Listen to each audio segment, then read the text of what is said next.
¿Qué tal? En este vídeo vamos a ver muy rápidamente cómo podemos desinstalar una actualización en Windows 11.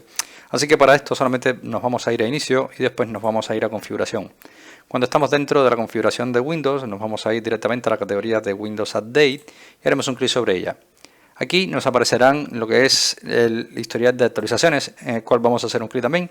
Y aquí te aparecen algunas actualizaciones relacionadas con el sistema operativo, pero vamos a hacer scroll hacia abajo hasta llegar al final y verás que aquí tienes una categoría llamada desinstalar las actualizaciones. Haremos un clic sobre ella y esto nos llevará directamente a donde están instaladas las actualizaciones de Windows. Si te fijas, aquí tenemos algunas relacionadas con Microsoft Windows 7, que no sé por qué está aquí, pero podemos hacer un clic sobre ella y verás cómo te habilita esta opción, ¿vale?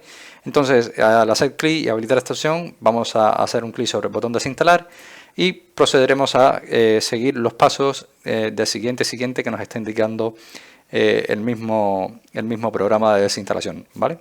Así que nada, algunas veces tendrás que reiniciar el sistema operativo, otras no será necesario, pero en la mayoría de las ocasiones sí que tienes que reiniciarlo, ¿vale? Entonces nada, espero que este vídeo te haya gustado. De esta manera tan sencilla es como podemos desinstalar una actualización en Windows 11.